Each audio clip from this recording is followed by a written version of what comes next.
Space Imperies Part 8. The love of Amanda altered dude Tron Clocktime. Anything resembling places, facts, and people is just a coincidence. That's just a coincidence. Realistic anticipation. Original fiction. After our intimate encounter, Alex and I felt more united and determined than ever. While we were resting, Mental communicated with a slight bell of urgency in his quiet voice. "I have to inform you of an alarming discovery," said Mental. "I analyzed the device data and found evidence that several members of the Mars New Government Council have been manipulated by neural interfaces." I got up immediately, feeling a mixture of concern and determination. "This is worse than we thought. If Neurotech controls government leaders, they have the power to influence all important decisions." Alex waited, his mind already working on a plan. "We have to act quickly," Tu said. "We need to reverse that manipulation and free the members of the Council from their control." Mental continued, "I have identified a possible systemic vulnerability in Neurotech's control programs.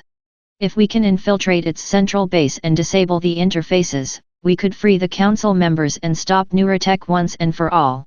And Alex said, "That's on Earth, and probably in the same coastal town where we lived and worked.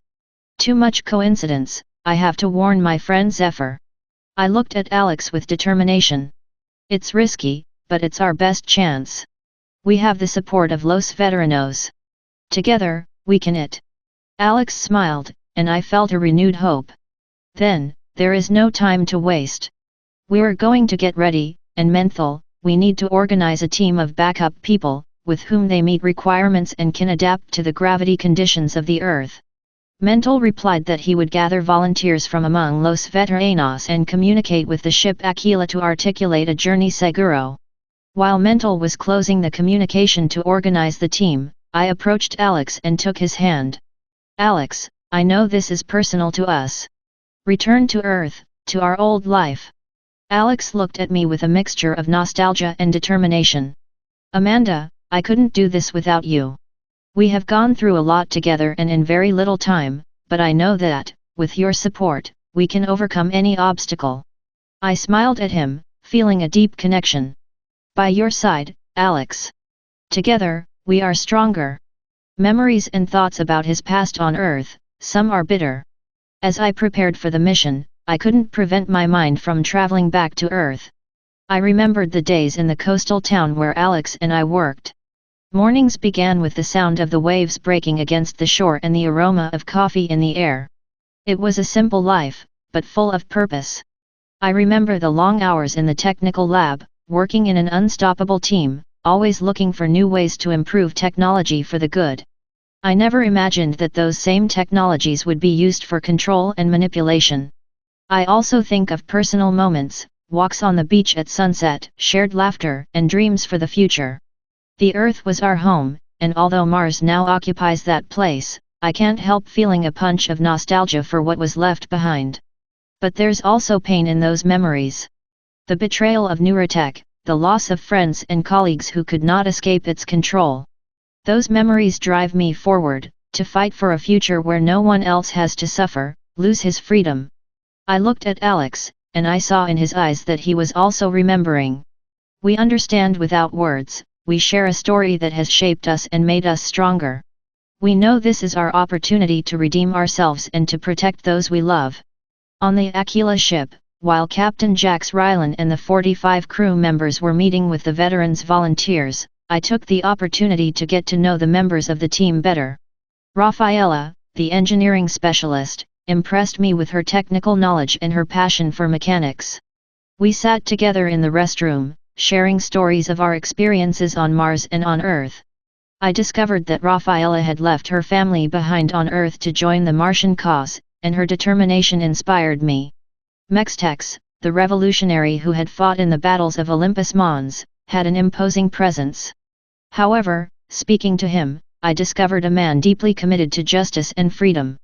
We share a conversation about the difficulties of war and the importance of fighting for what we believe.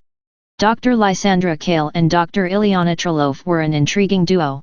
Lysandra, always analytical and precise, reminded me of Alex in many ways. Ilyana, on the other hand, had a vibrant energy and a luxurious look that continued to follow the captain. I wondered if there was anything else between them, but I decided not to inquire too much. Technician Sean was meticulous and accurate in his work. We spent some time reviewing the mission's plans and ensuring that all systems were in perfect condition. His attention to detail gave me a great deal of confidence in our ability to carry out the mission. Finally, Lady Seraphine Darrow, with her deceptive appearance as a cheap prostitute, proved to be an invaluable source of information and strategy. His past as a covert agent had given him a unique perspective, and his loyalty to the Martian cause was unbreakable. As we prepared to leave, I felt a growing connection with every member of the team. I knew that, with this diverse and capable group, we had a real opportunity to disable the Neurotech neural interfaces and free members of the Mars New Government Council who had been neurologically reprogrammed, and who knows how many more people would be interfered and controlled without being aware of their loss of freedom. The mission was risky, but with the support of the veterans and the crew of the Aquila, I was sure we could do it. Captain Jax Rylan gathered us in the conference room to explain the safe travel method. Everyone, everywhere, knows that on Mars, asteroids, and colonies we have sources of energy of sufficient amplitude to have been able to overcome the joint forces of corporate holdings and the autocratic factions of the Earth. We keep listening in silence. But no one, absolutely no one knows what the source is and where the device is located. Exactly, Dr. Ilyana Trelov continued, the original device is of unknown origin, and beyond speculation. The facts have been that we have managed to understand it and we have been able to learn how to handle it. Basically and largely it is a set of transduction systems of zero-point energy. There followed a silence dotted with astonishment. I felt how the magnitude of what we were just hearing was settling in the room. The possibility that such a powerful device was in our hands was both a blessing and a huge responsibility. I looked at Alex, who looked back at me with a mixture of determination and concern.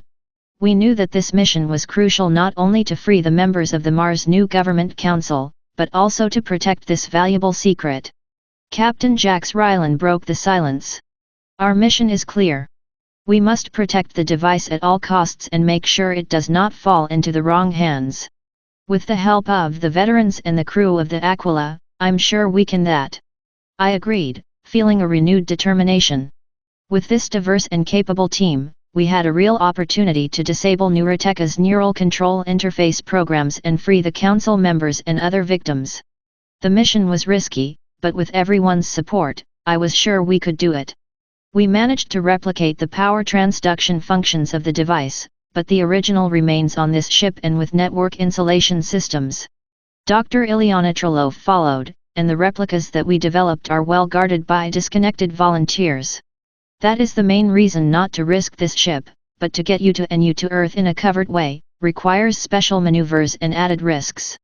What we are going to do, which is also a secret, is that we will change the time coordinates before we approach Earth on a date prior to the development of the first detection technologies, with some margin of security, and then when the launcher and the equipment are about to land, we will recompose the timing coordinates and it will be as if they appeared from nowhere. La Aquila will be removed from orbit and we will lose direct communication. Mental will take care of alternative communications. The next step in our mission is to prepare the equipment and resources needed to infiltrate the Neurotech plant on Earth. Here's the plan. Captain Jax Rylan continued with the team members in the conference room for a final review of the plan. Each member, he said, will have a specific role and will make sure that all systems and equipment are ready. The ship Aquila will prepare for the discreet journey to the Earth.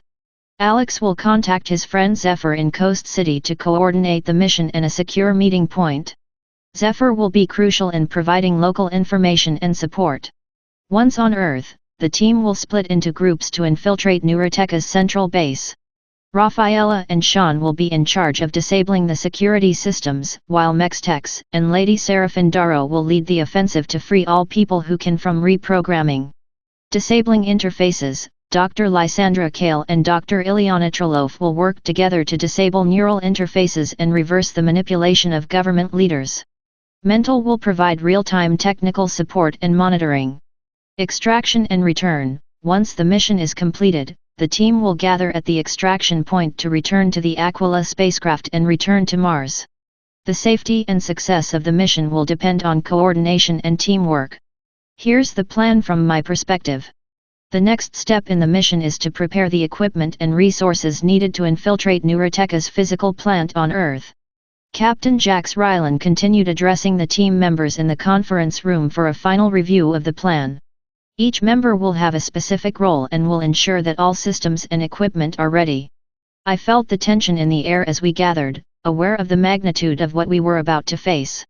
Alex, Rylan said naturally, will contact his friend Zephyr in the coast city, to coordinate the mission and a secure meeting point. Zephyr will be crucial in providing local information and support. I saw the concern in Alex's eyes as Jax talked about Zephyr, knowing how important this connection was. Once on Earth, the team will be divided into groups to infiltrate Neuroteca's physical facility. Rafaela and Sean will take care of disabling the systems and redundancies. Mextex and Lady Darrow will organize an offensive to free the council members. I felt a mixture of nervousness and determination as we prepared for this critical phase of the mission. Dr. Lysandra Kale and Dr. Ilyana Trelov will work together to disable neuronal rewriting interface programs and reverse the manipulation of reprogrammed people. I knew that this part of the mission was crucial to the success of our operation. Once the mission is completed, the team will gather at the extraction point to return to the Aquila spacecraft and return to Mars. Mental will provide your specialized technical support. The safety and success of the mission will depend on coordination and teamwork. I felt a mixture of hope and anxiety as I visualized our return.